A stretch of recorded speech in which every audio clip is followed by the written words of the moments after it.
So one of the values of R7, the tool that we use for alfalfa, is really beneficial because it helps us as selling staff and as growers to identify our high management, mid management, and low management areas of the field. It allows our sellers, allows our growers to get into those fields and make a true assessment of that stand based upon an image. And what the image does is it allows us to go to certain areas of the field to identify those high and medium and low areas of those fields before arriving at the field. And today we want to talk a little bit about the evaluation of alfalfa stands. And we want to evaluate the stands for root health and also stand density will be the two pieces that we'll go through today.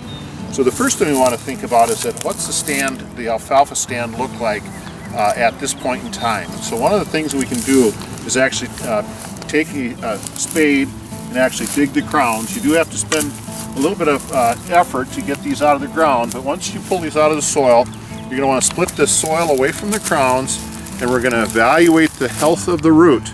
And the health of the root is important because this tells us what will happen to this alfalfa as it continues to grow throughout the season. And it's really important that we have healthy, productive alfalfa roots. The root should be nice and healthy inside, should be nice and white, should be nice and solid. It should not have brown, or it should not be mushy or damaged from a winter injury freezing situation. Some roots that you find will be sometimes brown inside or damaged, and those roots would indicate that they've either had some disease injury and they'll be less likely to survive for the next growing season. Step 2 is to evaluate the stand density of the alfalfa. And what we do is basically place a measuring device, and this can be a square or another tool that helps us visualize what the density of the alfalfa stand is. The goal that we want in alfalfa is to have about 55 stems per square foot.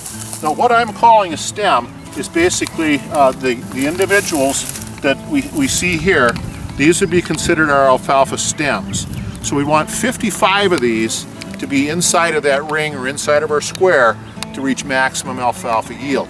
Once that number starts to drop below 55, we start to lose yield.